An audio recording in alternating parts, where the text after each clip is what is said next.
right, can everyone hear? Because this is basically the volume at which I'll be speaking. Everybody's good in the back? We're all good. All right. So, to those paying attention, the overall political, economic, ecological, social situation in the United States and around the world looks quite dire. The daily headlines read like something from a Philip K. Dick novel. Medieval-era diseases unlocked by ice caps melting, autonomous robotic weaponry and the rise of artificial intelligence, refugees dying in concentration camps, the U.S. prepares for war with Iran, the world's richest getting richer, Trump undermines constitutional norms, birds leaving North America, a headline I just read yesterday, and the list goes on and on.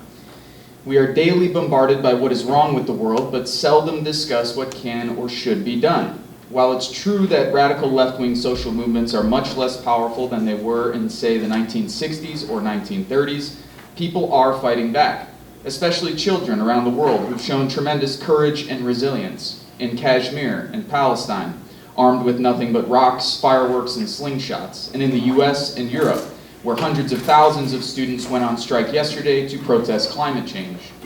Yet many activists, writers, and thinkers on the left have expressed a pessimistic view of humanity, quite contrary to the philosophical traditions from which the left was born, namely humanism and Marxism. Generally, left-wing organizers should start with a couple of assumptions. Number one, that people are inherently creative, compassionate, and willing to work collectively. Not only do the social sciences show this to be true, but the natural sciences are also providing more and more evidence of the like. And number two, that we live in a world that's socially constructed, hence it can and should be deconstructed. Everything from time and money to culture and family relationships has been created by human beings. Nothing we encounter on a daily basis is natural by any serious definition of the term. Children do not pop out of their mother's womb with an instant craving for McDonald's cheeseburgers, nor do they enter the world yearning for McMansions, war, or tropical island properties. Desires must be socially constructed and maintained by systems that weren't created by God, but by human beings. It follows that any idea or institution that's been created by human beings can be deconstructed and replaced by human beings. Our future is not predestined, nothing is set in stone, and very little is predictable, especially in the social and political world. Human beings have the inherent ability to create new things, including a new world. In fact, some would argue that it's our duty to do so. Indeed, revolutionary projects have succeeded before, and they will succeed again, or the species will perish and will take the entire living world with us. As people are starting to learn, it's that serious. All that said, it's clear that we, those of us living in the US, are not living in a revolutionary moment. While it may be apparent to some on the left that the world desperately needs a global revolution, I agree, those of us living in the United States are wholly lacking the institutions, vision, solidarity, numbers, resources, and movements to seriously challenge global capitalism, empire, xenophobia, patriarchy, and so on. For most of today's talk, I'll be speaking about these issues through the scope of the work we are doing in Michigan City, Indiana, where I live and help operate a community cultural center called PARC, Politics, Art, Roots, and Culture, which was co-founded by myself and Sergio Kochergin. Some background. Michigan City is a typical deindustrialized Rust Belt town of about 30,000 people, almost 1/3 of whom are black. According to a study by the United Way, 53% of Michigan City residents can't make ends meet. Thousands live in poverty. NIPSCO, the local power company, operates a coal-fired power plant on the shores of Lake Michigan that spews pollution, disproportionately poisoning black residents and poor whites on the west side, while contributing to climate change and broader ecological devastation. A member of NIPSCO, for instance, sits on our city council, and they regularly purchase the community's silence through corporate philanthropy. Michigan City is extremely segregated.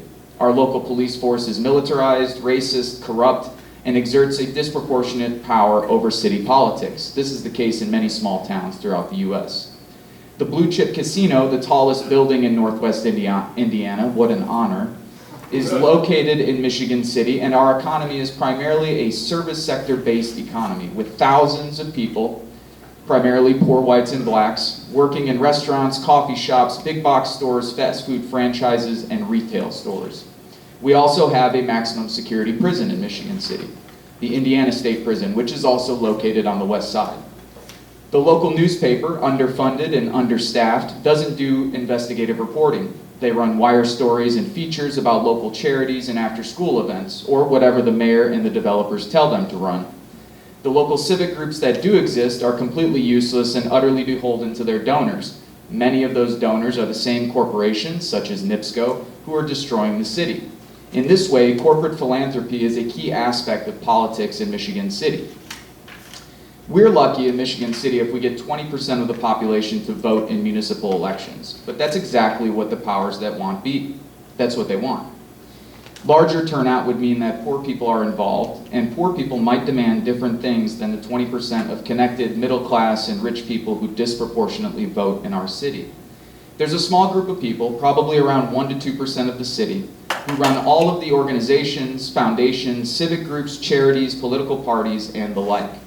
For them, politics is akin to a high school popularity contest. Their version of politics is talking about stop signs, sidewalks, and whether or not the city needs an extra police officer for the local high school football game. Here, I'm not exaggerating. If you think the political situation in Chicago, New York, Miami, or Los Angeles is boring and uninspiring, I suggest you take a train ride down to Northwest Indiana and attend a suburban city council meeting. If your head doesn't explode, surely your heart and soul will. None of the major issues discussed at the national level, healthcare, climate change, systemic racism, poverty, militarism, sexism, etc., are discussed at the city level. They're just not talked about. Local liberals talk extensively about gay rights, but completely detached from class or race, of course. Their version of fighting for gay rights is getting smashed at the local brew pub and donating money to the next Pride Fest. Drug addiction and alcoholism are also major factors in our day-to-day lives. Living in such a ruthless and traumatizing context produces toxic behaviors in the form of addiction and violence. The domestic violence rates in LaPorte County are higher than the national average, as are our rates of addiction and gun violence. The cost of poverty and lack of social movements is our very lives. Yet, even in this context, our city seeks to gentrify. After all, we have that beautiful lake. They call it a resource to attract money, primarily in the form of tourist dollars. Mansions are built on the waterfront while the lake reaches record highs due to climate change. This is the logic of capitalism and neoliberal development. The politicians in Michigan City are simply replicating what they've seen done around the country. None of this is new, it's just new to people in towns the size of Michigan City. The semi-rich must stash their capital out somewhere, and what better place than lakefront properties, brew pubs, and art galleries. No less than a half mile from the multi-million-dollar lakefront mansions, you will find homes on the east side of Michigan City selling for $10,000 to $20,000. The divisions between the rich and the poor are stark and rapidly expanding. So this is the context in which I live, work, and organize, and here's what we're doing about it. The majority of the community organizing we're doing is disconnected from electoral politics. But we see electoral politics and the ability to control, or at least temporarily control, portions of state power at the local level as a key element to any future potential successes. In short, we shouldn't be scared of power, but we should also maintain mechanisms to keep power in check. For as long as I've been an activist on the left, so since about 2006, which is about 13 years now, it's been clear to me that many of my friends on the left prefer to stay out of power, allowing themselves a sort of comfortable position in relation to the decision-making bodies and governmental institutions. In other words, I do think it's easy to be critical. It's hard to make choices. And in many cases, I think this is true. Many leftists would like to remain permanently outside of the system, and I think this is a problem that stretches well beyond Michigan City. For instance, the social movements of the 1960s are seen, especially in hindsight, as being quite powerful. They made significant social, political, and cultural changes. Yet, Richard Nixon was elected not once, but twice. To me, there's something missing from the conversation about these movements if, at their height, they were unable to defeat one of the worst presidents in US history. Since then, everyone knows the story. Neoliberalism took over, unions have been crushed, the Democratic Party, especially up until recently, has lurched further and further to the right, and radical political movements have been criminalized, jailed, assassinated, or all of the above. The rightward drift of politics and ideology in the US reached its pinnacle with the election of Donald Trump, a reality TV show host, alleged rapist, and real estate developer in 2016. To be honest, this wasn't too surprising for people like myself who live in the Rust Belt. Remember, Michael Moore, a resident of Michigan, predicted a Trump victory long before anyone else. Initially, he was laughed at. In the end, it was the Rust Belt that put Donald Trump over the top. Many of us, this is going a little off cue, but my friend Derek is sitting in the back. He also is from Northwest Indiana. Many of us, I think, in that region, places like Michigan, Wisconsin, etc., had been waiting for a Donald Trump style fascist right-wing populist to pop up for a long time. It's surprising to me that it's taken this long for someone like Donald Trump to come to power. After the 2016 election and after Sergio and I returned home from Standing Rock, it was clear that the left remained at the level of what union organizer and author Jane McLevy calls mobilization. In other words, left-wing groups could muster several thousand people for a one-off protest. I'm sure many of you remember the Women's March, the airport rallies, and so forth, Trump's inauguration. But the left could never translate that energy into more long-lasting systemic efforts, movements, institutional, or electoral victories. In fact, most of Trump's legislation and executive orders have passed and remain in place. Yes, the Democrats took back the House in 2018, but they did so primarily by running blue dog Democrats, or at the very least, corporate Democrats, with the exception of the Squad, a group of 4 progressive left female congresswomen, Representatives Ocasio-Cortez, Omar, Presley, and Tlaib. All 4 of whom have been viciously attacked not only by right-wing organizations, politicians, and pundits, but also by leading Democrats such as Nancy Pelosi and liberal commentators in the New York Times and the Washington Post. However, when polled, they rank among the most popular politicians in the country. Moving along, the problem with mobilization is that it's like trying to put a roof on a house with no foundation. Perhaps Occupy was the best example of this phenomenon. Building a foundation for future movements, for us, starts with having a permanent space. That permanent space, in our case, is Park. This becomes a hub where people can come to talk about politics with people in the community, and this happens on a daily basis in our space. This is particularly important in a country where, according to sociologist Morris Berman, the average American entertains friends at his or her home less than 2 times a year, and where the average American spends 8 to 10 hours a day in front of a 2-dimensional screen. By the way, in 1974, the average American entertained people at their homes anywhere from 14 to 16 times a year. The permanent displacement of workers and the subsequent fracturing of communities by neoliberal trade policies and automation has created a context in which most Americans, if they spend time with people outside their family at all, interact with each other in the most superficial ways, primarily mediated by sports, alcohol, or mind-numbing culture. Of course, there's nothing inherently wrong with sports and drinking, but hobbies have become lifestyles in the US, and to me, that's a problem. Over the past century, 2 periods of political upheaval stand out, the 1930s and the 1960s. During those periods, thousands of publications and organizing spaces, union halls, student centers, community centers, churches, existed and were used as organizing spaces. In the 1930s, unions were much stronger, and the Communist Party had hundreds of thousands of members. In the 1960s, Black Power movements were growing. Each group had its own publications, radio programs, and spaces. Anti-war organizations, including Vietnam Veterans Against the War, were vibrant and successful. Hundreds of GI coffee houses and thousands of anti-war GI publications existed during that time. The same is true of student movements, each enjoying their own publications, spaces, and radio programs. Today, none of that exists. But we must rebuild it. The internet, while a new and interesting tool, is no substitute for face-to-face interaction, and has only aided the ongoing alienation that plagues our culture.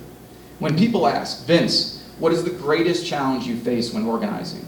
My answer has changed a bit over the years, but these days it remains pretty consistent: social alienation.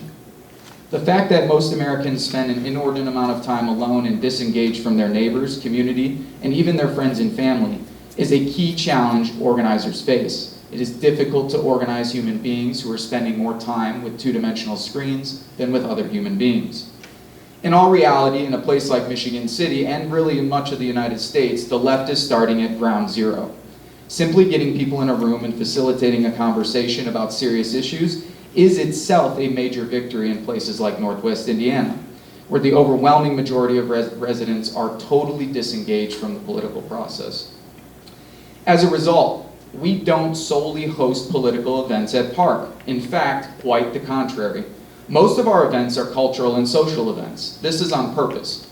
For us, building a sense of community where trust, socializing, and honesty are valued, it is a prerequisite for successful political movements, and one of the main aims of Park.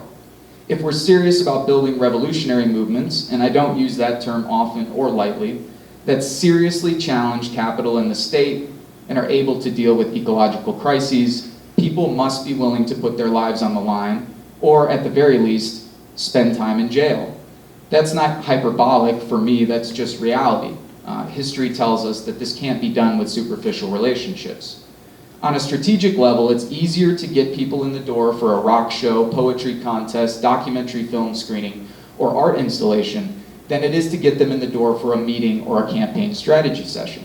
And whatever you do, never invite a newcomer to a meeting or something that has the potential to be boring as shit. That's a surefire way to turn them off, and it's more effective. In fact, it's really more effective to invite them to a barbecue. So if you're meeting someone new on the streets, please, whatever you do, do not invite them to a meeting, invite them to a social gathering. The primary organizing body that uses Park is called Our MC, O-U-R-M-C, Organized and United Residents of Michigan City. Right now, as we speak, they're holding a strategic planning session at our space. I'm upset I can't be there, but I'm happy to be here as well. They're developing short-term goals for the next several months and looking at what the next 6 to 12 months look like. Having already hashed out our values, vision, and mission, experimented with one-off campaigns, and even dipped our toes briefly in the electoral fray, our MC is learning the lessons of past mistakes and trying our best to build on previous victories. RMC's mission is threefold. One, to provide cultural and educational events to the community. This includes documentary film screenings, guest speakers, workshops, and especially more specific workshops on how to organize, how to develop a campaign, how to build an organization, how to do proper outreach, etc. What's the difference between vision, values, mission, strategy, and tactics? Those are the types of things we're teaching people in the community. Number two, to run successful and meaningful, and this is the key word, meaningful, single-issue campaigns. Meaningful insofar as they can shift the balance of power from corporations in the state to ordinary people. In Michigan City, this looks like abolishing the Redevelopment Commission and TIF districts, enacting a civilian oversight committee for the police department, and ordinances to hold landlords accountable. And number three, to get progressive/left electoral majorities elected to the city council, a point I'll return to in the electoral section. In the short term, we hope to make Michigan City the most left-wing municipality in the state of Indiana. Is that a lofty goal? Sure, but let's be honest, the bar is very low. Indiana is one of the most backward right-wing states in the country and routinely ranks dead last in every socioeconomic ecological category when compared to other states in the US. Essentially, we're trying to grow a vineyard in Alaska. The political situation in Michigan City is a classic catch-22. On the one hand, we don't have to deal with existing political movements and parties because they simply don't exist. Thus, we don't have to worry about internal sectarian fights or horizontal bickering. Hooray. On the other hand, this absence of political infrastructure means that we're doing much of this work alone, and almost always starting from scratch. Here, the situation is fundamentally different than a place like Chicago. The largest city in Indiana, Indianapolis, is utterly void of serious progressive left political movements and really can offer us very little help. Though there are groups doing work there, they don't have the infrastructure to help other people in the state. RMC is consistently battling the urge to jump on issues that spontaneously arise. I'm sure this can resonate with some of the folks in the room. For instance, the police chief of LaPorte, a neighboring city, was recently forced to resign due to public pressure because he posted a meme on his Facebook page that tried to connect Representative Omar to a Somali militant group. It's a difficult balance. When a local official or corporate executive gives us an opening, we sort of have to take it. Can we use those openings as a way to bring new people into the mix, to highlight existing injustices in the city? This is what we've tried to do when these situations arise. But we can't get caught in this constant cycle of reactionary politics. A politician or a corporate official in the United States, or even in Michigan City, I'll stick to my context, says something or does something stupid on a daily basis. So we could be caught in that cycle forever. It's great that he was forced to resign, the police chief of LaPorte, but we understand that it's not individual politicians, individual police officers, or individual CEOs who are the problem. It's the entire system and the culture. And there are many features to this system. So it's capitalism, corporations, the state, the media, education system, and so forth. Personally, and we could discuss this in the Q&A, I don't believe that simply dismantling capitalism, though I am in favor of that, will make all of our problems go away. Empires, patriarchy, warfare, ecological devastation, exploitation, and the concentration of power existed long before capitalism, and it will exist long after capitalism if we don't take a holistic view of our collective challenges. Probably an entire discussion for another day. The first step to creating a new society is to form a vision for an alternative society. Earlier I said that the greatest challenge we face is social alienation. And that's true, at least initially. After people have become engaged and active, however, the next step is to keep them engaged and active.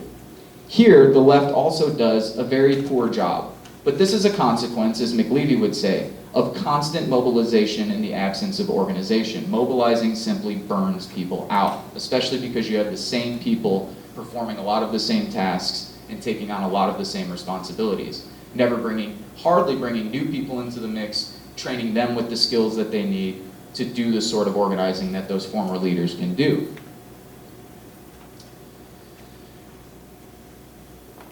Victories that make a meaningful difference in people's lives is likely the best short-term solution. But over the long term, it's also clear that keeping people engaged beyond short-term victories and self-interest will require much more than successful single-issue campaigns. Creating a vision for the future requires people to be in a headspace to imagine a different world. That's hard to do when you're scraping by on $7.25 an hour, the minimum wage in Indiana, trying to raise kids as a single parent, or hoping that Medicare accepts your application. Neoliberalism has created a society of anxious, depressed, and stressed out people, a side benefit and inherent component of a system that tells people everything can be commodified and that society doesn't exist, only individuals, as Margaret Thatcher once said. Strategically thinking, it makes sense, at least for now, to try our best to meet people's immediate needs. And we see that not just as meeting their immediate needs in some form of like charity or because we feel inclined to rectify those injustices for the sake of rectifying them, though all of that is well worthwhile. We feel that if you don't meet these immediate needs for people, that you're gonna have less and less people who have the time and the space to be able to sit around and think and read books and have reflective conversations and create things. So when you're working 3 jobs and your husband's in jail and your kids are trying to go to school and your grandparents have cancer and you don't have health insurance, it turns out it's very hard to theorize about left-wing revolution. And of course, you know, the alienation that's produced by our culture, and we already spoke on that. So what are people's immediate needs? Of course, we know housing, healthcare, education, food. If people didn't have student loans or medical debt to worry about, they would be much more inclined to discuss serious issues and develop political ideas. Our MC doesn't identify as socialist, communist, or anarchist. We don't identify as liberal or progressive as well. I probably should have put that in there. The reason we've explicitly rejected labeling our project is because we don't seek to replicate the sort of sectarian schisms that have plagued previous left-wing movements and efforts.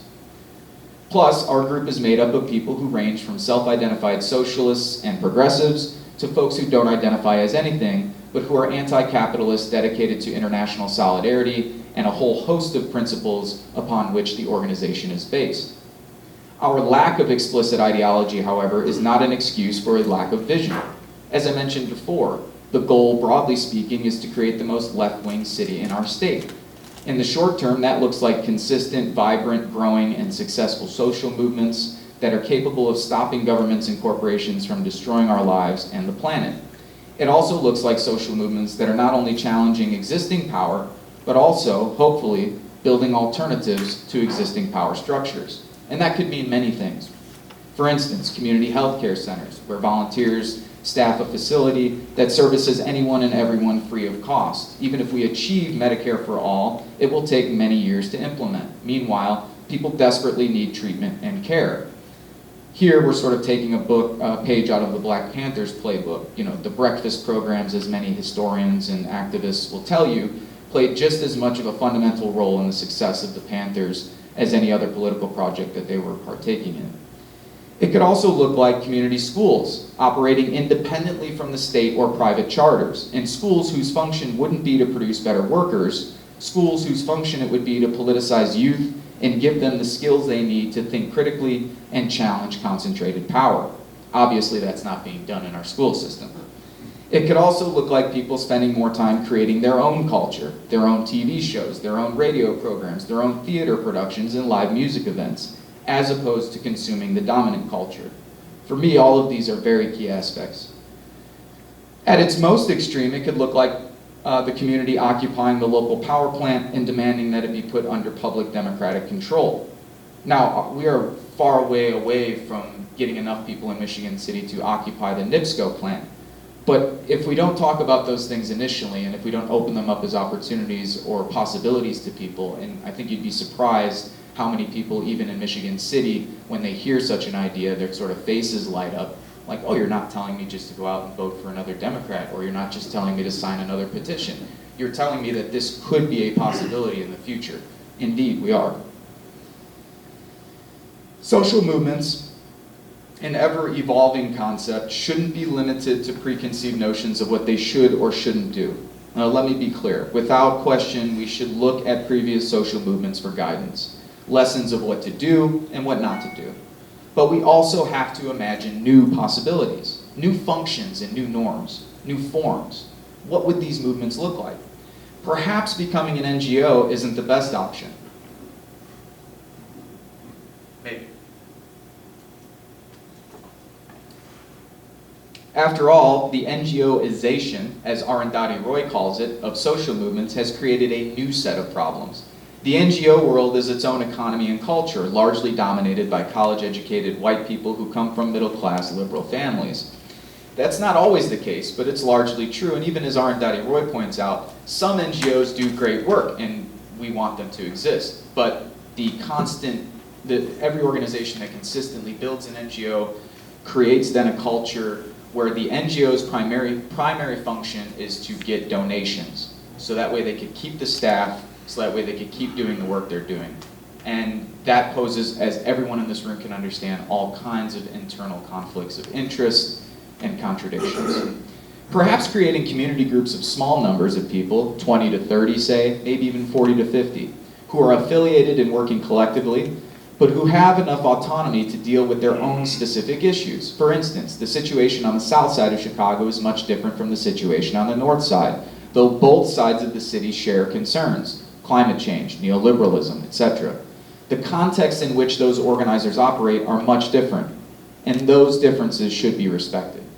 In our city, we've talked about developing ward organizations. Not a new concept, especially to people like yourselves who live, I'm assuming, in Chicago, but they could operate and make decisions in different ways. They don't have to be structured in the way that we envision them structured, or the way that we've seen them structured in the past. Now, we're not set on this idea, but we believe it could make sense if we're interested in taking on more electoral campaigns, which we are. For us, the sort of key date is 2023. Our municipal elections take place this year, and they will take place again in 2023. By 2023, we plan on running a majority left-wing slate for city council and a mayor. It would make sense for our social movements and community groups to be structured in a way, culturally, geographically, that allows their victories and power to be translated to electoral victories and power. So what does this look like today? Today, as people are planning in Michigan City, when we're thinking about social movements and campaigns, we're thinking, okay, we have a housing complex, the Tall Timbers housing complex. Now, we could organize anywhere in the city. We could go to the west side, south side, north side, downtown, midtown, east side, wherever. There's a need for organizing everywhere. And there's a campaign we could find in virtually every community. So then with the limited capacity and people that we have to ask ourselves, What campaign makes the most difference in people's lives? What campaign has the opportunity to bring the most amount of people into the mix, new people?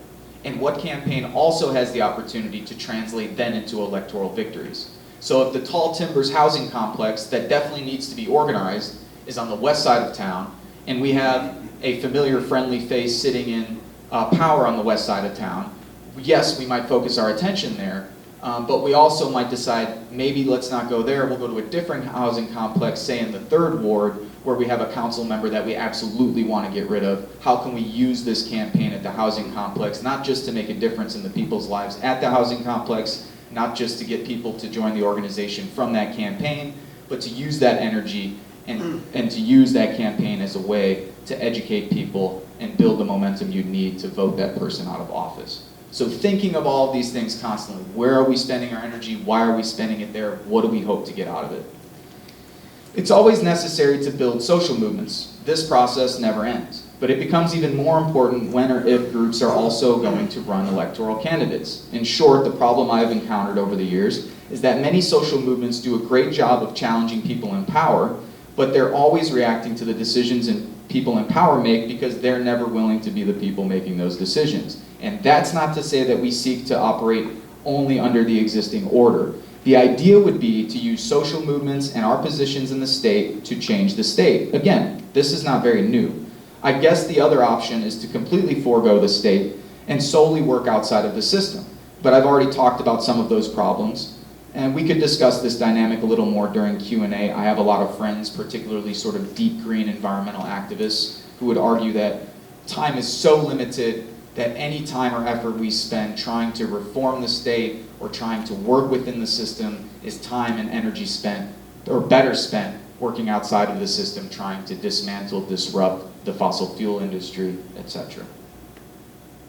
Many of the progressive electoral efforts I've experienced over the years have poured all of their money and effort into getting individuals elected, sometimes on even a pretty decent platform, but who lack the infrastructure necessary to hold their people accountable.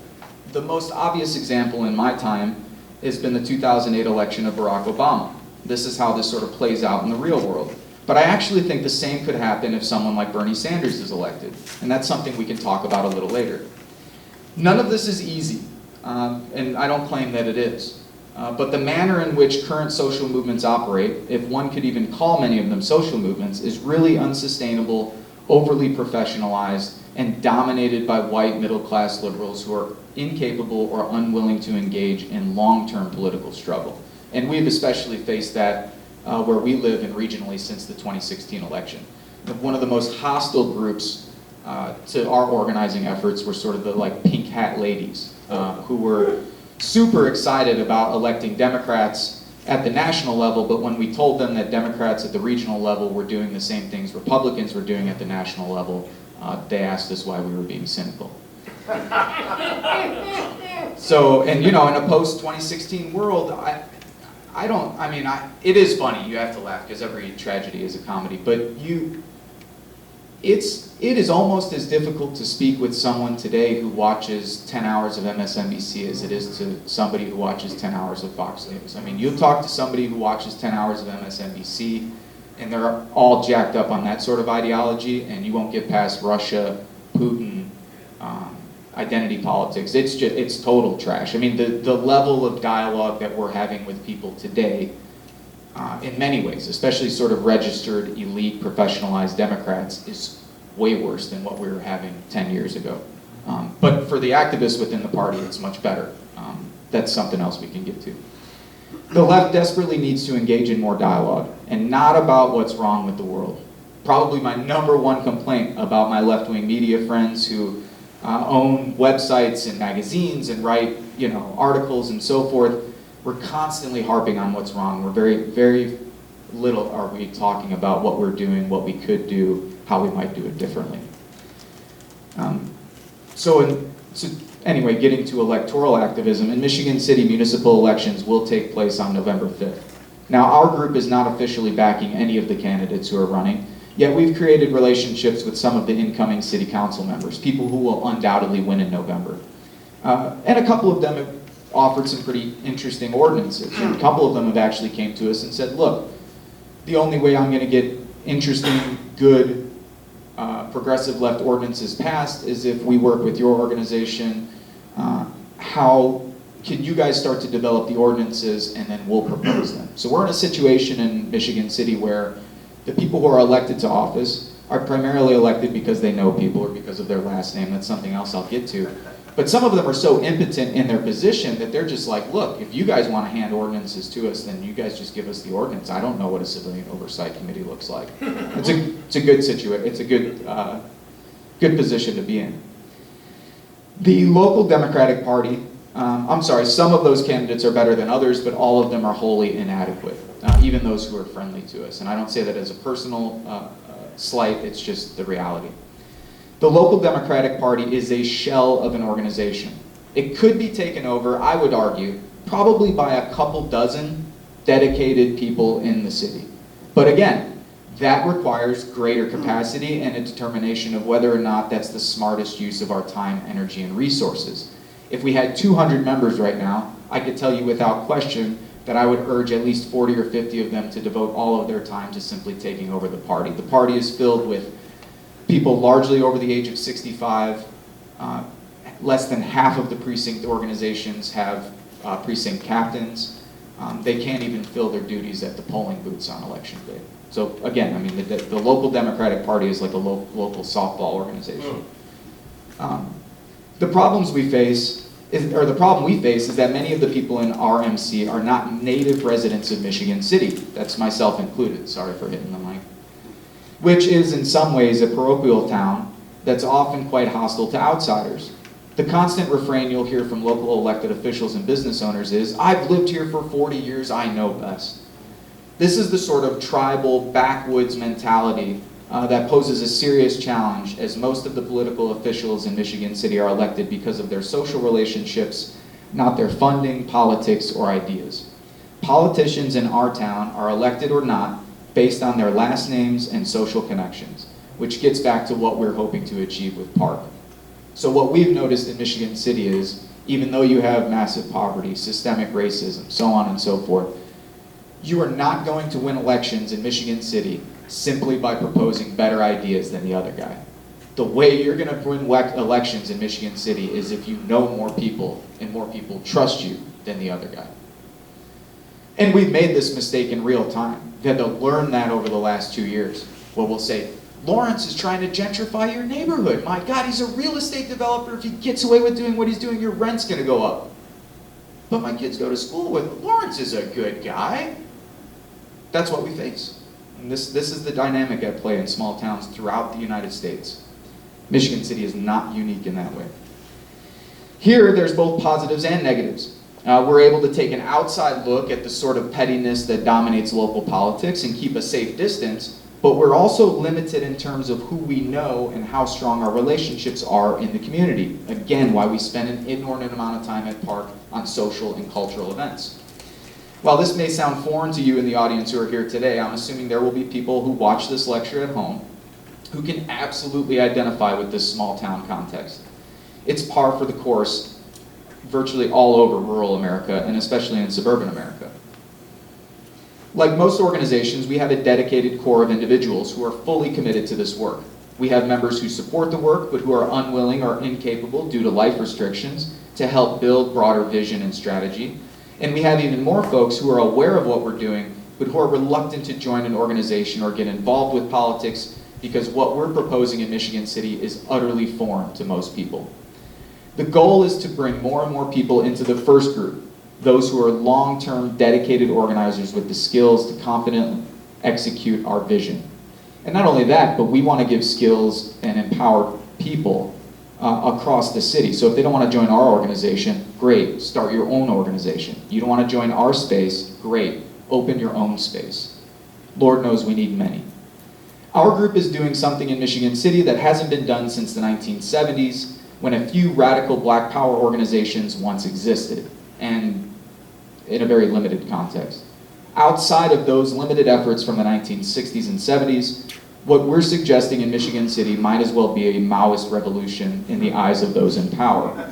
The people in power are completely freaked out by us. They have no idea how to react to us, and they won't even make eye contact with us when we see them at the local grocery store. They are literally scared of us, which we think is hilarious because 75% of the people who organize with us are like single moms who like to bake on the weekends. Right now, it's clear that local elections, especially, well, I can't say all single moms, but anyway, you know what I mean. It's absurd. Right now, it's clear that local elections, especially with subpar and uninspiring candidates, are not the vehicle to greater participation. That's why only 20% of the city, and that's if we're lucky, some municipal elections, 11 to 13% vote. It's not that people don't care. We've knocked on thousands of doors in Michigan City, at least half of the houses in Michigan City. People know the system is fundamentally unjust, but they also generally believe there's nothing we can do about it, and nothing they say will make a difference. So again, a catch-22. We need people to succeed. People know something's wrong, but people have to feel confident enough to participate.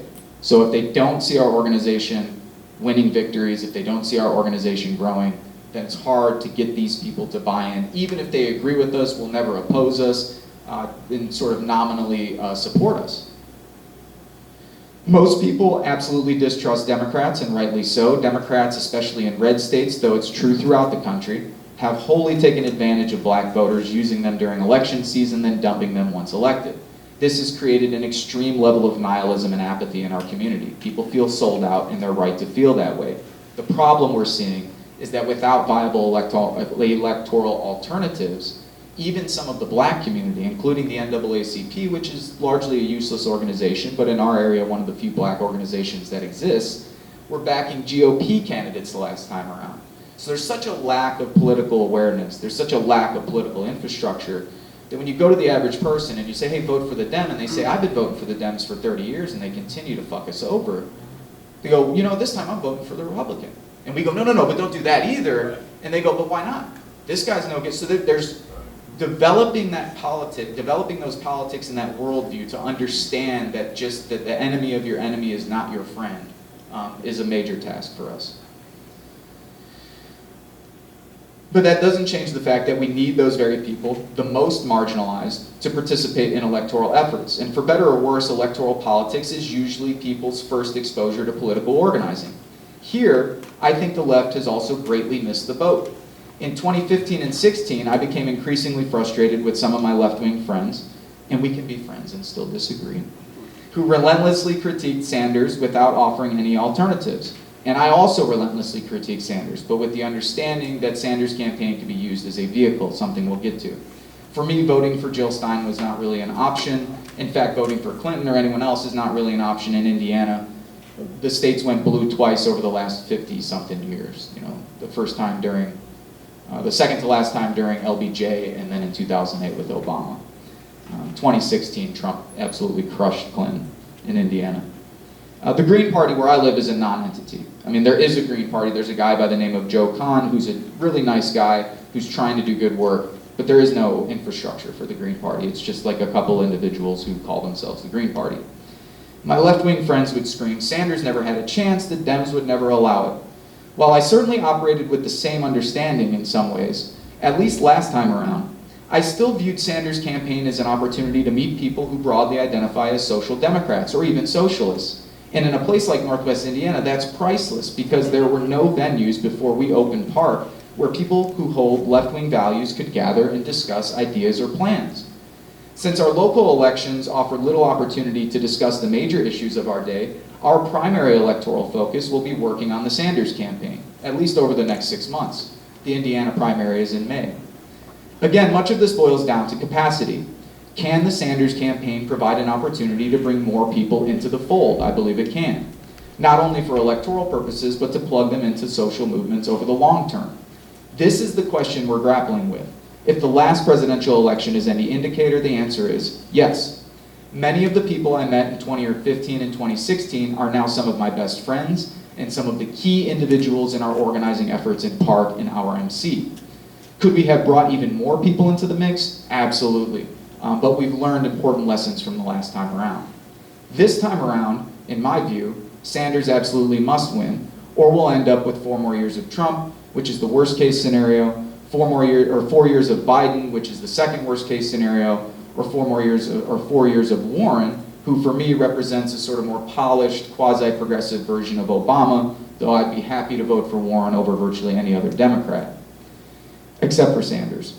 And even if Sanders wins, I don't expect much from Bernie if the left fails to build social movements big enough and strong enough to push him even further to the left, or to stop him when or if he does something terrible, like launch drone strikes or a proxy war.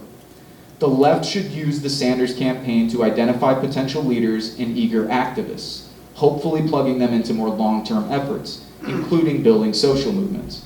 It would be a travesty for self-identified leftists to remain on the sidelines in 2020. Even if you're not that excited about Sanders, and I understand this position, I'm not particularly excited about individuals, though Sanders for me is leaps and bounds better than the rest and presents an opportunity to build movements, hence my support, primarily through the scope of the opportunity to build social movements, not for Bernie as an individual. I would argue that you should still get involved with the campaign in the aim of exposing people to politics outside of the electoral sphere. That's what we hope to do in Michigan City, where no one even knows what the hell we're talking about when we mention social movements. We've had thousands of people in the city ask us, what do you mean when you say social movements? But if leftists aren't there, if the people in this room, if your friends, if those who identify with our values and vision are not there to greet these newcomers to the political process, who the hell will? Liberals won't expose them to politics beyond Bernie. Registered Democrats, for the most part, are not going to expose them to politics beyond Bernie. And we can't expect that they're going to do that on their own. One of the key things I see missing from many progressive political efforts is popular education programs. Most Americans need classes and workshops on very basic concepts and even more sophisticated concepts like capitalism, class, organized labor, US empire, racism, systemic racism, policing, climate change, and the list goes on and on. The only way we're going to get people who are involved with electoral campaigns to understand that solely organizing through electoral efforts is inadequate and in some ways counterproductive, absent vibrant social movements, is if we have difficult conversations and debates about these topics. And we haven't had those difficult conversations and debates since 2015, 2016. I mean, the same dynamic that played out in 2015 is playing out again today, because I think, and this isn't just on the left, I mean, the liberal groups, the Democratic groups, they wanted to stuff the Bernie Clinton schism behind them, hope that it went away, and now it's coming up all again, but in different form. Now you have Warren, who's kind of like in between Biden and Sanders, but if you watch any cable news outlets or read the New York Times, it's quite clear that a lot of pundits, a lot of elites are now sort of shifting their energy and money towards Warren in the hope of stopping Sanders. But those conversations we have to have. I mean, we just had the local Democratic group come to us 4 or 5 days ago and ask if we want to sit down and have a conversation about this very topic. So it's taken 2.5 years for the local Democrats and the local liberals to feel as though maybe now's the time to have this conversation. So again, this takes a long time, and we're not going to berate them when we get in the room with them. We are going to forcefully disagree. We're going to stick with our values and our fundamentals and where we're coming from, our principles. But we're going to have to figure out, especially in a place like LaPorte County, because as I mentioned, there's not too many other people to work with. So there, unlike Chicago, it's a lot harder to say, hey, get lost, we don't need to work with you. Actually, we do. We absolutely need them, and they need us even more so. But we have to provide alternatives for them. If we're talking with someone who supports Bernie or even Warren, we can't tell them, look, voting for your preferred candidate isn't enough. We have to also provide them with alternatives, which now we're capable of doing in Michigan City. Over the short term, to end, the idea is to build solidarity, trust, and bonds through social and cultural events. Throughout history, every successful social movement or revolution enjoyed a cultural component. It's a key function. By doing so, we start to build social movements that are big enough, strong enough, and vibrant enough to seriously challenge power and make a material difference in people's lives. Then, we hope to translate those victories and power into electoral victories. Undoubtedly, we've run into many roadblocks along the way, but I genuinely feel like we're moving in the right direction, with scattered victories and some setbacks, but always learning, reflecting, changing, and growing. Here, I feel very, very fortunate to be surrounded by people who are never satisfied and always asking, how can we improve? What are our measures of success? How do we know we're moving in the right direction? And how do we know when we're not? Something like saying we're building consciousness on Saturday is not a way to measure success. You cannot measure how much consciousness you raised on Saturday. What you can measure is how many new members you have, how many new victories you have, how many new people are coming into the room, how many new members you're gaining. So the people who've committed themselves to this work in Michigan City are not satisfied with just being involved or just resisting Trump, virtue signaling. We're so much better than those other people. They want to win. We all want to win. And for us, winning means dismantling capitalism, militarism, and a whole host of isms that all of us in this room oppose. In order to do so, we need to educate people and collectively create a vision for the future. If we can successfully do that in Michigan City, we hope to expand our influence to neighboring towns and counties, eventually building a regional movement in Northwest Indiana that can hopefully grow throughout the state. So we have people in neighboring towns like Valparaiso and LaPorte and South Bend who are already working with us, who we think have the opportunity to build sister organizations with a similar vision, and we hope to do that throughout the region, which will take many years. Again, I'm not naive in that way. We can't allow Sanders or anyone else to define our vision for us. We must define our own vision, and that requires work, dedication, reflection, maturity, and a willingness to learn and grow. I think it also requires courage and the willingness to express alternatives and ideas that people might reject, oppose, or even laugh at. I don't sit before you today claiming to have all of the answers, but I will say that we're one of the few groups that I know of who are tackling all of these issues simultaneously and in as much of a methodical manner as possible, with an actual physical space to buoy our efforts and an organizing body to do so. We're trying to pass on decades of political experience to newcomers. We have people like Kim Sipes in our organization, who has 50 years of political organizing experience. We have people who just joined our organization last week who have 1 week of political experience. Some are in their 20s, some are in their 30s and 40s, some are in their 70s and 80s. Whether or not we're successful will depend on a number of factors, not the least of which is our own input, but also whether or not others in our city, county, state, and country become active. We're not interested in creating the People's Republic of Michigan City, though that would be a good start. We fully understand that it will take an international movement of poor and working class people to rise up and fight back if we hope to defeat capitalism and save the world from certain death and destruction. I personally believe it's possible. Some days when I think it's not possible, it's like maybe we should be at the beach and just enjoy the rest of these days. But even if it weren't possible, on a serious note, I'd still fight. For me, fighting back against concentrated power and tyranny, whether individual or institutional, is sort of at the very essence of what it means to be a human being on the planet. Chris Hedges routinely has this quote where he says, we don't fight fascists because we're going to win, we fight fascists because they're fascists. Find your friends, talk to your coworkers and neighbors, make plans, and fight back. There's a million excuses as to why Americans aren't involved, and I, to be honest, don't care to hear any of them. If my friends who are single mothers have time to fight back, so do you. It's a matter of priorities. Time is running out, and the future of the living world depends on our ability to win, so let's get to work.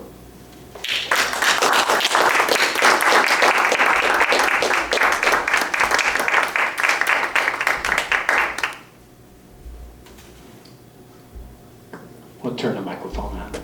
Hey, I have to say, this presentation, and we do this generally, we have now for years, like once a month now, probably is the single most on top of it, if I can say, presentation that what you had to say here is so relevant to where we're at this moment in time, in this place. I could not agree. I can say nothing about anything that you said that I can really truly disagree with. One very relevant point that you made, and you made it repeatedly, that I think cannot be said enough, is the importance in organizing of having actually a physical space. Without that, let's just harken back to Occupy, and not New York where it started, but right here. In Chicago, when that space was lost, that was the end of it. Not to say that, there were other problems there.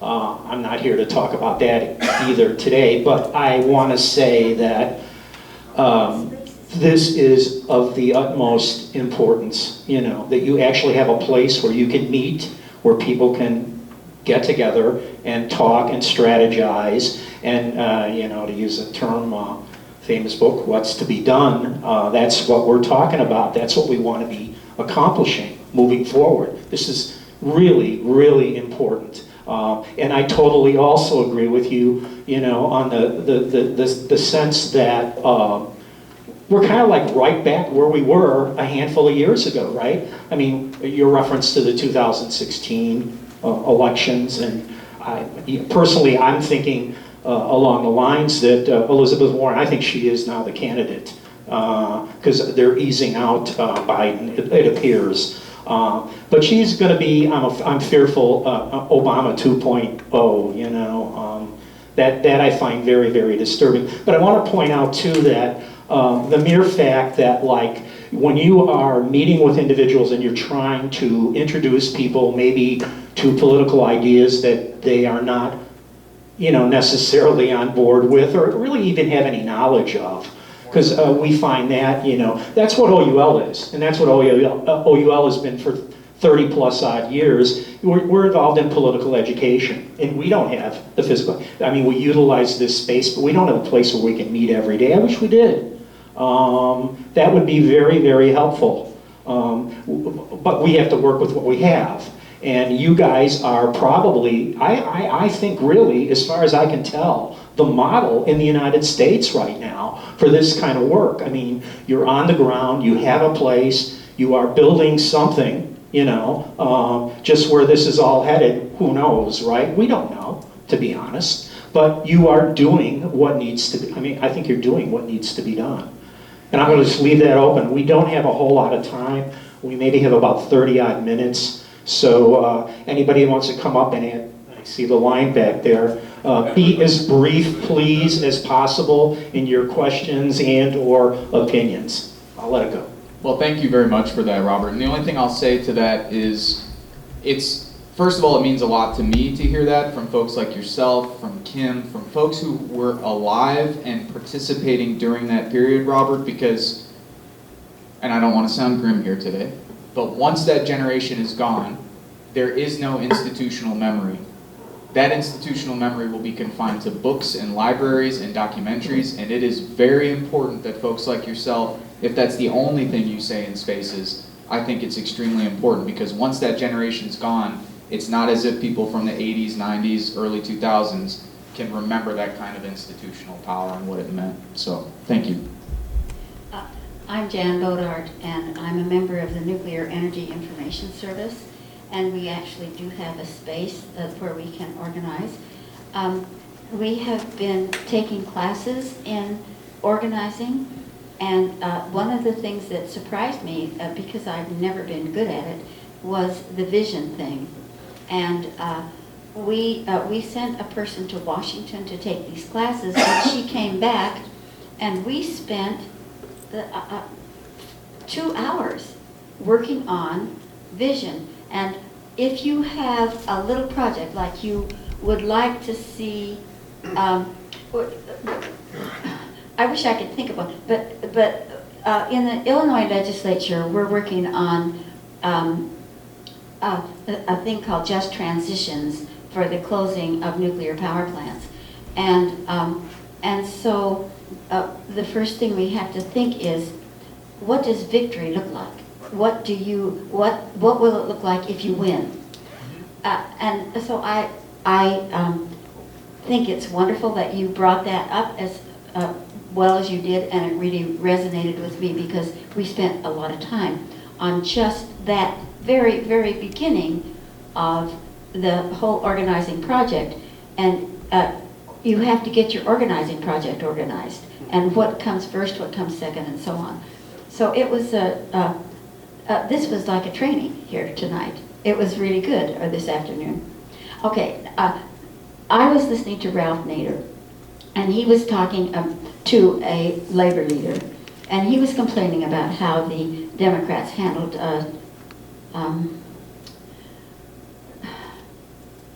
the 2016 election. Maybe that wasn't it. I honestly don't know the context. I do apologize for that. But this labor leader said to Ralph Nader, "You don't understand, Ralph. they don't want to win. And I thought that was really, really interesting because of, okay, I remember now, the context was the election where the Democrats nominated Hillary. Well, that was 2016. And people were complaining about that. I have figured out why the Democrats don't want to win. And I have seen them goof up in choosing the head of the Democratic Party, can't think of his name right now, instead of the guy who was a Muslim and would have done a better job. Can you wrap it up quickly, Yeah, please? I'm trying to think of the example that I heard today of Nancy Pelosi saying that she's not in favor of Medicare for all. And I'm thinking, oh, here I thought she was wanting to win, but now I think Democrats want to hold on to what they've got, the support they've got. And if they win, what are they going to do about all their fossil fuel money? What are they going to do about their pharmacy money? Because if they win, they're in deep shit. So that was my question. I would like you to comment on that. Yeah, two things. Well, first of all, thank you for your question and your statement about vision. Vision is key, folks. I mean, for me, again, it's like trying to put a foundation on a house without or a roof on a house without a foundation. Even before that, it's like trying to build a house without a blueprint. I mean, if you're going into a room with 20 or 30 people, and what should that vision be based on, even before vision? In order to develop a vision, that vision has to be based on values. And so what are the values upon which your organization or your project are based on will help dictate what your vision is. But it's absolutely key. Not enough organizations do it. I totally understand. What I will say, the situation, I don't just say Democrats because there's a lot of different Democrats within the Democratic Party. Do Democratic elites want that? Absolutely. I mean, they would love to remain in the minority. Why wouldn't they? I mean, Nancy Pelosi is in the same position the Democrats in Michigan City are in. If they expand the base of voters in Michigan City, that expanded base of voters will demand something different than the people who are in power. So it's the same with Pelosi and Schumer and them. They can't allow more people to get involved with the process, because if more people get involved with the process, they will demand something better than Pelosi and Schumer. I don't think that's much of a secret. I mean, I think a lot of rank and file Democrats are starting to learn that, and I think this is the benefit of Bernie Sanders. I think this is the benefit of the squad, Ocasio-Cortez and company, because they're allowed to sit. Before then, you didn't really have a contrast that you could point to, nor could you point to the sort of internal hypocrisy and contradictions. I'm meeting liberals and folks who are registered Democrats who are like finally coming into the space and being like, did you hear what Nancy Pelosi said? And I was About like, the squad. and I was Yeah. like, look, I mean, I've wanted her in jail since 2003. Like, what are we, you know what I mean? But now people are learning. I mean, so I don't want to sound cynical there. I mean, I think that people are learning those lessons. Hi, it's been too long since I've come. My name is Gary Levitt, L-E-A-V-I-T-T, like the street. You know, I've bumped my head more times than I care to remember, including recently. And this microphone could have been kept down instead of being raised up and down. As I said to someone when I went into a building in an office, I said it's easier to squat down than to squat up. Your lecture was very thought-provoking and indeed action-provoking, and I hope I'll just give a lecture someday after all the money I've given in my fantasy world. And I miss book TV. I don't have paid cable. I get only 9 or 10 stations with an antenna. And I haven't listened a lot to WBEZ. There was a man this morning interviewed, I think he's a professor from Northwestern, saying that corporations should not be just concerned with making money. And I thought of that too. I went to a memorial tribute for Milton Friedman some time ago, and a young lady tearfully talked about how great a teacher he was. Apparently he was quite a gifted man. And I think the primary purpose of any company is to help people in a product or service and then make an appropriate amount of money. And I can't speak for him. I think he would agree with that, needless to say. And I think I know the limits of my knowledge. I think I could say it better than Donald Rumsfeld. if I haven't studied something, I don't know it, and I know what I don't know, like the capital of Transylvania or something. But I sometimes wonder, and one of these days I'll ask an economist, why isn't everything a sliding scale? Why do I have to pay for the same thing at a dime store or an expensive thing that Bill Gates pays? He can afford I have to pay the same thing that a rich person pays. I wonder what would happen in an ending society, have a sliding scale for everything. What else? I would like to live, if I live long enough, even if I don't make any progress, I feel, reach people, I'd be so happy if I could live in a world where when you make a phone call, they don't have to say, if this is an emergency, hang up and dial 911. Or if I can go into every public restroom and not have paper towels on the floor because people didn't know to crumple them up so they're in the receptacle and that kind of thing. And I've been known to clean public restrooms, and indeed, using my stream, I tried to clean inside the bowl. Don't ask me how clean it is in my personal space. You'll get nauseous. So, what else did I want to say? I think I covered everything. It's so thought-provoking, and We've got others that want to talk, so. So the question is capitalism, and this is something I should have done my homework, is capitalism inherently bad? This is what I have to know. See, I haven't been a student of everything. And what else can I ask? What else can I say?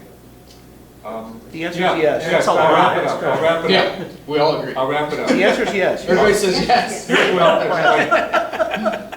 how could you, there's a reason why people who work in a hospital gift shop or the food service area don't make as much as a brain surgeon or an orthopedic surgeon. How do you bridge the gap between those who come to the workplace, regardless of even if their home was equally happy, their neighbors, some people are gifted more than others and they're not equally valuable in the workforce. And I know in Sweden or Scandinavia, they don't want there to be Which a is big exactly difference. why we're opposed to capitalism. Because it sets up a situation where people with varying skill levels and interests are placed against each other, and then one is put on a pedestal and one is not. So is a doctor who's able to operate on my brain more valuable than a preschool teacher who can provide love and nurture to children who need it? Not to me. I mean, to me, both of those functions are probably equally as important. So should preschool teachers get paid as much as doctors? Yes. I would argue yes. But our system doesn't allow that. And there's many reasons why I think capitalism is inherently flawed, but fortunately we've got about But what about 100 the and... people in the hospital? We have other questions. It's not a free-for-all. Hey Vince. Yeah. Thanks for your presentation. My name is Lenny Brody. I'm with the United Neighbors in the 35th Ward, which is Carlos Rosa's ward organization.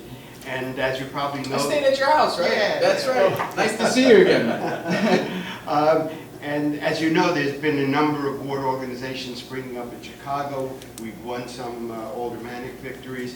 And I was just wondering what your opinion of the activity in Chicago and the wards are, whether that relates to what you were saying. And another question is, have you found other groups outside of Indiana that have similar kinds of perspectives that you're relating to? And I think we should talk more about what's going on in Chicago and get some of your experience in Indiana. Thank you. Yes, part of it was, part of our thinking around the ward organizations was not only what's been happening in Chicago. Obviously, we have friends in the different wards who've been organizing 25th Ward, 35th Ward, another place, 10th Ward as well. So yes, that was part of our thinking. We saw the most interesting electoral efforts taking place at the ward level in Chicago. Translating that to a mayoral victory in Chicago, I think, will be probably the next step. But yes, absolutely has served as inspiration. People like Byron Sigcho Lopez, people like Carlos Rosa and others. Different places. Let me tell you, we've had people on the phone and scouring the internet for the last 2 years, sending emails, personal messages, text messages, and phone calls to any and every group we could find in the lower 48 who are even doing anything somewhat similar to what we're doing or trying to do. The answer is there are a few. They're scattered. I don't have their names with me right now. I mean, some of the more interesting ones that I know of are groups like Cooperation Jackson in Jackson, Mississippi. There's a couple in the state of New York. There's a couple in LA, in Los Angeles County that are interesting. You have places like the Highlander Center, but that's a specific function. You know, they're not doing like electoral work and organizing people. It's mainly training organizers. So the answer, unfortunately, is not too many. I was amazed by the reality of what you were talking about. I prefer not to think about it, but I do.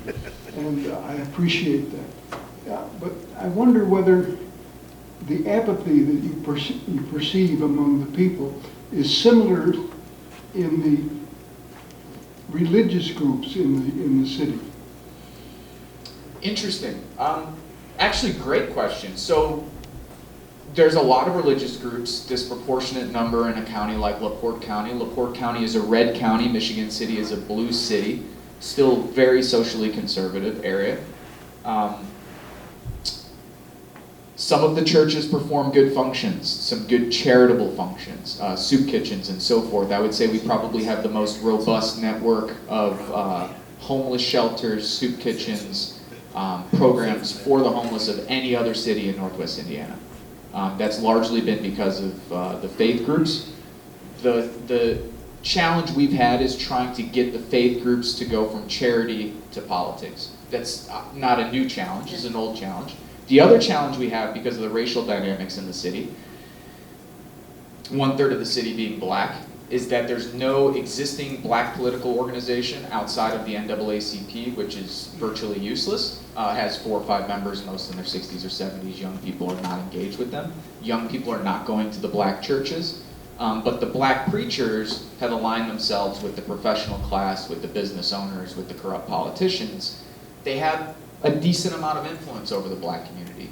But what we're finding is they don't have that much influence because there's a lot of younger black folks and middle-aged black folks who see them for what they are, and now they're starting to drift in our direction.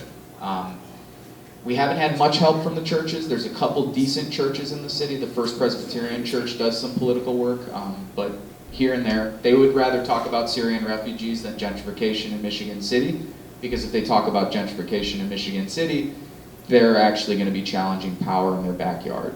And a long time ago, I had someone tell me, Brian Bullock, actually, who's a black lawyer from Northwest Indiana, he writes for Black Agenda Report and Counterpunch. But anyway, he told me when we started this space, Vince, you're going to get more heat, more threats, halted your way for doing local work, because it's going to immediately challenge power, than you ever did doing anti-war work. And he was 1,000% correct. Faced very little repercussions for the work I've done over the years anti-war wise, consistently, including the police raiding a bar across the street on our 2-year anniversary where dozens of our members were after our 2-year anniversary, and violating the 4th Amendment, for which they'll likely have to pay the price in court, was some of the first signs of that. And so that's just one example. There's many, but yes, I think that the issue is these churches don't want to deal with the state and clamping down on them. And in a place like Michigan City, where you don't have investigative journalists, where you don't have active civic organizations, it doesn't take much for the local police chief or his sergeant to throw a bag of cocaine in your car and to say, hey, guess what, Andy was pulled over today because of a broken taillight and we found a half an 8-ball in his car. Now Andy's going to jail for 10 years.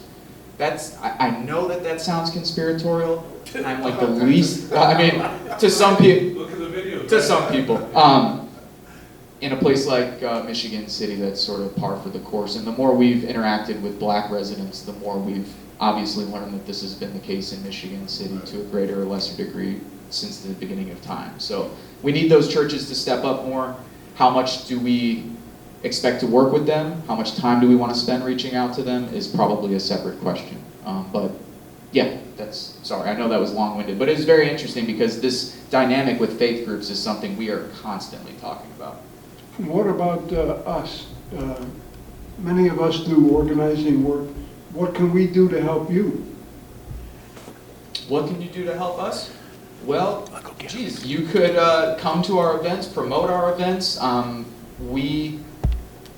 If you want to join the mailing list, you can send me a message. We'll get you on the mailing list. The main thing right now is, I think, if you know people in Northwest Indiana, tell them about what we're doing. Even if you know people in Chicago who are willing to jump in the car or get on the South Shore and come down to one of our events, we're a half mile from the South Shore stop. You could walk there, or take a taxi for $2 to expose what we're doing, and on top of that, because, and this is a key component, and this is, and you haven't heard me mention this, and I am not a salesman, and which is why I'm bad at this whole game. So we've had to become an NGO as Park because we have to get donations to make it sustainable. We haven't been applying for grant money because we don't want to be beholden to grant money. So what have we done? We run regular routine fundraisers. Like tonight we have a fundraiser at the place. There's a jazz group playing. We've got people doing live painting. We've got people doing slam poetry, primarily coming out of the black community and primarily black women. So that's a way for us to get, expose the space, to expose them to the work we're doing and vice versa. And starting October 1st, we will have a sustainable donor program. So the way we plan on funding our organization is through fundraisers regularly at the space and through $1, $3, $5, $10 donations a month. And we feel like that's the most sustainable way to keep the organization going. So if anyone here is willing to give $5 a month, we would love you for it. But if not, and even more importantly, come to the space, promote the space, get involved with what we're doing. That's the best thing people can do. Thank you. Thank you, Vince, for once again a very compelling presentation. Touching on what you just spoke about, the whole issue of economics of community spaces. Some of us who are old enough can remember places like Crossroads and other places that were genuine.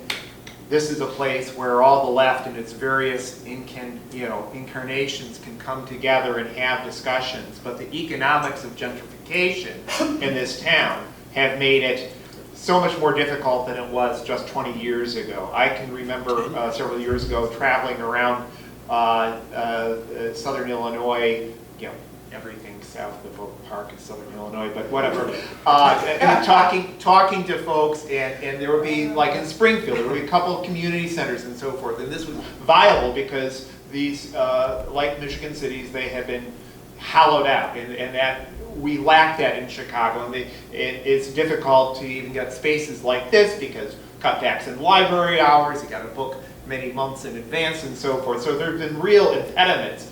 Occupy had a space that was basically subsidized by an outside donor. Occupy Chicago wouldn't have had that wonderful space, but the organization was dying well before it lost that space. But it was a sustained movement, and having that space helped that. But I'd like to go back to something that was more pivotal to your remarks, a question of alternatives. Because I have to disagree with you, Vince, on this. The notion that what people were doing for themselves, whether it was the Black Panthers, whether it was the anti-war movement, the women's movement, when people were building institutions of their own, when they became disgusted with the Democratic Party, circa August 1968 in this town, what happened? That's why Nixon squeaked in, and that's why also he won a landslide then 4 years later, because the McGovernites, quote unquote, captured the Democratic Party, and the Clintonites of that era decamped en masse, and so you had a landslide. But they won things in spite of not being, people outside the party. I mean, it's almost like you're suggesting that people should become clean for Gene again, without pointing out the problems with that, the problems with Bernie. And I think that as leftists, as organizers, we have to be fundamentally honest to people. The phrase that I use is, you could elect Jesus Christ and they'd have a coup. And more likely, you elect someone else and they sell out. And what we need is a power base independent of the Democratic Party. That I look at the fantastic mobilizations immediately after the election of Trump, where downtown here is 16, 15-year-old undocumented youth were leading those protests before they got taken over by the various arms of the Democratic Party. And that was something real. It's when it became taken over, when the outpouring of women became taken over, by the Democratic Party here locally and nationally. That's when it went south. It didn't need to be. Occupy maintained its independence, and that's why they had to destroy it. The Black Panther Party maintained its independence from the political parties, and that's why they had to destroy it. But while those various formations were around, they were actually posed a real alternative. And I don't think we should discount that. It was a real alternative, and it was far more grassroots than Bernie, frankly. Yeah, sure. I mean, there's a lot that you said that I didn't say. So number one, would I say, so to the extent that the Democrats were allowed to neuter the left in '68 was because the left wasn't that strong. I mean, if the left was strong enough, like they are in revolutionary contexts around the world, they would have been able to fight outside of the system and take over the state. There is no revolution that's existed, if you could name one, I'd love to hear it, where people have worked only outside of the system and have never taken state power. Just never exists. Three candidates in '68. Yeah. Yeah. I mean, so my thing isn't, I mean, like I said throughout the entire talk, yes, absolutely build those independent organizations. But was the Black Panther Party an alternative to, like Edison power? No, I mean, the Black Panther Party couldn't run the electrical grid in this country. The Black Panther Party couldn't run the telecommunications industry in this country. Like, those industries are still going to be run. They're still going to be regulated. There's still going to be people functioning. Like, the state provides a lot. The idea that Occupy just could have like ran the city of Chicago as an alternative to like an actual government apparatus, I don't think is like. Are they going to allow you to truly take over the state? Whether or not, it's not about what they allow, and this is where I disagree with Jeffrey Sinclair, Paul Street, yourself, and a whole host of people on the left, where it's not about what they allow, it's about can we build enough power to not allow them to do what we know they're going to do. I mean, to me, it's not like the Democratic Party, like, yeah, like, are they bad? Are they evil? Are the people in the party who've destroyed people's lives and started war? Yeah, of course. But I mean, to me, it's like another mechanism. What do you want to do with it? I mean, if the Green Party was an entity where we lived, we would have to decide, does this entity have enough strength to give us what we want as far as state power? The simple argument that I'm making is that we need both. And I think there's an alternative, and I've spoken with plenty of people from the 60s and have read plenty of books that take the alternative view, that the Black Panther Party, yes, it was destroyed. It also helped destroy itself. I mean, Charles Cobb's book is a great example of that. This nonviolent stuff will get you killed, where the fetishization of violence and guns and militant politics becomes more important than actual victories. I mean, I just think that there's a lot. For me, though, it's never about, we expect the Democratic Party elites to fight us at every turn.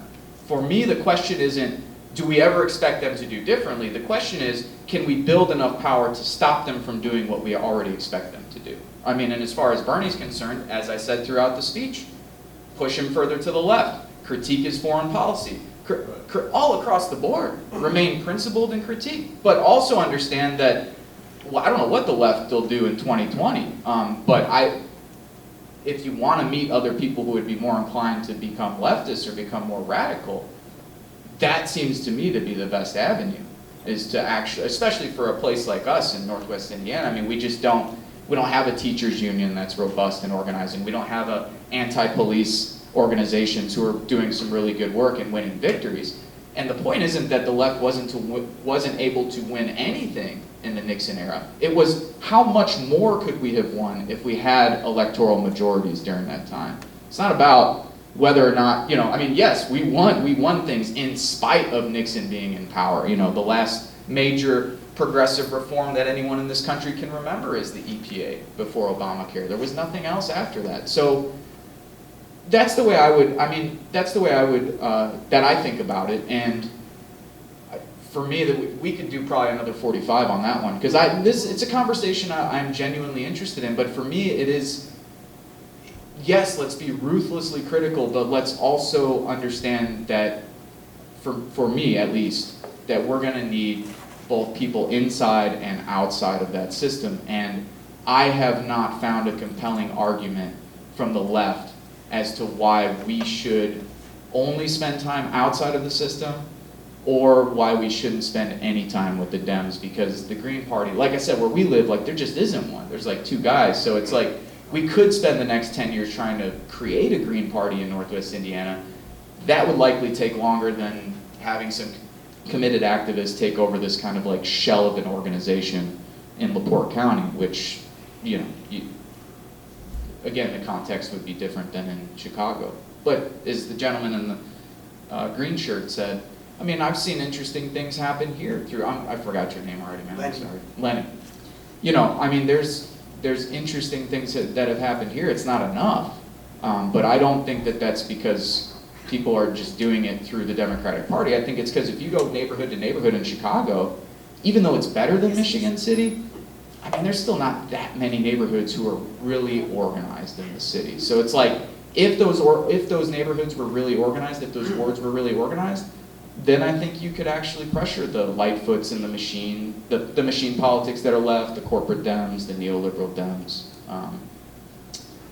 I just don't view it as an ideological thing. I mean, I just, like, yes, I hate the Democratic Party that helped send me to war. I mean, I don't think that there's anyone in the room who could possibly loathe the Democrats more than I do.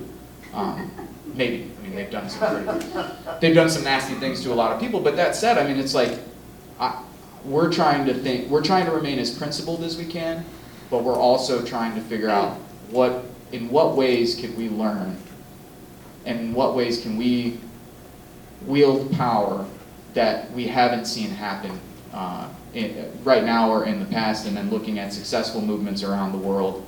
You know, there's a reason why Corbyn and company are taking over the Labor Party. They didn't start a new party. And in the United States, and here I totally agree with Paul Street, the system is not set up for alternative parties. It's just not. So like, so what we want to do, then there's a legitimate question. Do we want to spend any time with the Dems? Do we want to spend a little bit of time when there's openings? Do we want to spend time at the ward organization level where there might be more immediate term victories that we can get than just trying to get like a better mayor or a governor elected? You know, those to me are legitimate questions, but anyone who's arguing we just can't interact with the Dems or we shouldn't participate in these electoral efforts, for me, I'm opposed to that position. But I do think that we should have a debate and a conversation about how much time, how much effort, when, where. That to me seems very useful. Yeah. Thanks. This will be the last question or comment, and then you can sum them. Going 2 hours to date. Go ahead, Sue. Thank you, Vince. I have a question that's actually a bit more on the granular level of organizing. And I've been to Park, I've taken my students from the Art Institute to Park, and they've been ever impressed by the eloquence, students from Korea, students from China. It's always a pretty amazing day, so that said. Was that like a compliment before the... No. I was waiting for a butt here. No. It's more related to, I'm not sure how many people in the room have been to Park, and I just wanted to kind of establish that I've actually been there. Right on. Right? Yeah. And my question is about organizing on a more granular level. And what I mean by that is, I'm a part of several different kinds of groups. I know you, I work with veterans.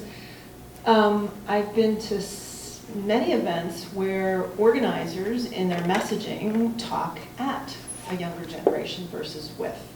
And so I'm wondering what you have observed, because you have artists, you have young people in there. It's a pretty energetic vibe, and I wondered if you could share with folks what you're seeing on a daily level, the best way to really educate on a granular level. Thank you for that one. And thank you for bringing your awesome classes to visit us every semester. Jane McLevy says the good organizers spend 90% of their time, 80 to 90% of their time asking questions and listening, and 10 to 20% of their time talking.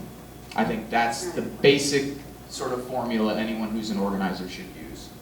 Especially in our city, most of the people who come through that door, if we hit them with the neoliberalism, with the social movement, right away, it's just like, and why am I here? You know, but if we are able to connect, and this gets directly to why we're doing those social and cultural events, if we can connect on that human level and ask basic questions like, what are your desires? What do you want? What are you interested in? What are you passionate about? And when people are in the room, because we want to get young people involved, we spend most of our time asking them questions and interacting with them in a probably not answering your question as best as I could, but the simple answer for me is asking a lot more questions and listening. I mean, and it turns out a lot of marginalized people who are living in extreme poverty are interested to talk about their lives, but no one asks them. Who goes into the most marginalized communities and says, tell me about yourself. What's your life story? Where do you come from? Where's your family come from? What's your neighborhood like?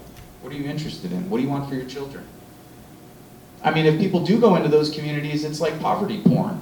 You know, artists and documentary filmmakers who are just like, you know, trying to capture this essence of American poverty and all this. And, you know, the person who's done the best work on this culturally is a gentleman by the name of Samuel Love, who lives in Gary, Indiana, and started the Calumet Artist Residency, and now, even more so, the Gary Poetry Project. And for those of you who know Gary, Indiana, of course, one of, if not the most sort of devastated, marginalized, deindustrialized cities in the country, perhaps in the industrialized world. And he's done a fantastic job of getting young children and teenagers involved. And one of the reasons is because Sam spends a lot of time having them tell their story, their life story, and asking them a lot of questions. And you can see immediately if those kids get in a room with sort of an older person who wants to talk at them, the eyes just go, you know. I think it's key. And again, I would use the sort of formula, if you want to organize people, 80 to 90% of the time you're asking questions and listening, 10 to 20% of the time you're actually doing the talking. Okay, we got one more. Very This short. is it. All Very right. short. I was going to ask you something, but you basically covered what I was going to ask you, and it had to do with the electoral question, working with the Democrats, not working with the Democrats, and whatever. And I want to bring up a lecture that I went to a couple weeks ago in Evanston. He's a university professor, mid-30s, black guy. His name is Ibram X. Kendi. His message was, you're not going to make the world better by making people better, convincing them to be better by, I don't know what means. You're going to make the world better by gaining power and making it better. And Let's that's just end today. politics. Look, right there. Yes. No, and damn it, I don't even want to respond because it's just so perfect. I'll say this real quick. What you said, what was your name, ma'am? Timmy? Tammy? Yeah. Timmy. Timmy. Yeah. Timmy, I'm sorry. Repeat what you said. It didn't pick up on the mic. Timmy said it's not about, organizing is not about making people better people. It's about power. And we face this, in a place like Northwest Indiana where folks are very depoliticized, we get this constantly, Timmy, where people will say, getting back to the point I made earlier about people's last names compared to political ideas, we'll consistently run into people who are like, you just need to be nicer. When we asked one of the city council members what his plan was, and this is not a joke, we asked one of the running city council members what his plan was for affordable housing, and he said, you know, Billy Green, I hope this gets out. He said, you know, you just need to surround yourself with people with good vibes, man. So like, the lack of politics, new age culture, all the bullshit self-help stuff people are being fed, I am with you, and whatever that professor, I'd like to kiss him on his forehead, because it's like, yeah, it's not about people being better people, it's about power. And this is like wholly lacking from the conversation about politics. And the left, for my money, and progressives and liberals have been much more focused on etiquette than they've been focused on power. It's, are you acting the right way? Are you saying the right things in the right company to make sure no one feels uncomfortable? Which is good. You don't want to offend people for the sake of it. It's stupid. But it has become like a lifestyle and an approach to politics that is really unhelpful, and it's particularly unhelpful in places like Northwest Indiana, where a lot of people lack a college education, where a lot of people have never been exposed to like a safe space, things like this. They hear these things and they're just immediately turned off by the language of self-help. Because even intuitively, if they can't express it, they know. They're like, this is actually about power. I don't have any power in the city. They'll tell us that. They're like, they don't believe if we go knock on the door of a poor black person in Michigan City, they don't say, well, I hope Mayor Muir becomes a better person. They say, well, how the hell are we going to get him out of power? And then convincing them that we can, that's the key. Those And are we the have to have final power. remarks. Thank you. Right on.